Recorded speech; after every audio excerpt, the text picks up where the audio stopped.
لوگ معاذ اللہ اس شبے کے اندر مبتلا ہیں کہ شاید سیاست بد کرداروں کا کام ہے، بدماشوں کا کام ہے، لچے لفنگوں کا کام ہے۔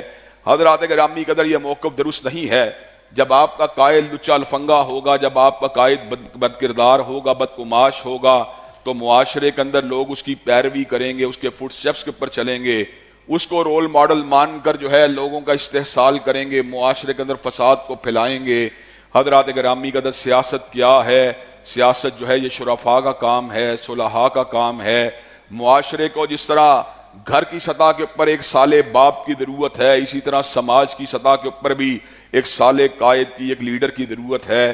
حضرات گرامی قدر اللہ تعالیٰ نے زبور کے اندر اس اصول کو طے فرما دیا تھا کہ ان الارض یرثھا عبادی الصالحون، کہ زمین کی وراثت کا حق اگر کسی کو حاصل ہے، نہ زانیوں کو حاصل ہے، نہ شرابیوں کو حاصل ہے، نہ چوروں کو حاصل ہے، نہ ڈکیتوں کو حاصل ہے، نہ رساگیروں کو حاصل ہے۔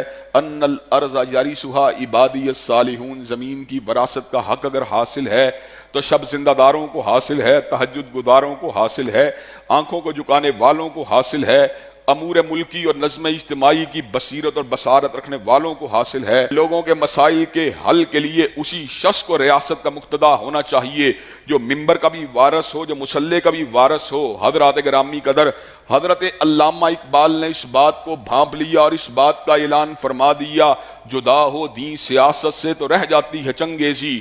جب سیاست کے دائرے کو دین کے دائرے سے الگ کر دیا جائے، جب دین و دنیا کے اندر ایسی دوئی کو پیدا کر دیا جائے کہ مسجد کے معاملات اور ہوں، ریاست کے معاملات اور ہوں، مدرسے کی بات اور ہو، بازار کی بات اور ہو، پھر کیا ہوتا ہے؟ پھر رہ جاتی ہے چنگیزی، پھر سٹریٹ کرائم بھی ہوتے ہیں، پھر ڈکیتیاں بھی ہوتی ہیں، پھر ریپ کی وارداتیں بھی ہوتی ہیں، پھر معصوم کلیوں کو مسئلہ بھی جاتا ہے، پھر معصوم بچوں کو ساتھ بد کرداری اور بدفعلی کا ارتکاب بھی کیا جاتا ہے، پھر شراب کے جام بھی لٹائے جاتے ہیں، پھر سودی بینکاری کے کاؤنٹر بھی کھل جاتے ہیں، پھر دارالسلام کے اندر بھی کعبہ گری کے اڈے بھی ہوتے ہیں، پورے بازار جو ہیں ان کو جسم فروشی کے لیے مختص کر دیا جاتا ہے۔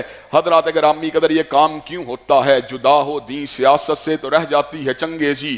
جب دین کو دنیا سے علیحدہ کر دیا جائے، جب سیاست کو، گورننس کو دین کے تابع کرنے کی بجائے ان کو ایک الگ حیثیت سے قبول کر لیا جائے، تو حضرات گرامی قدر اس موقع کے اوپر پھر کیا ہوتا ہے؟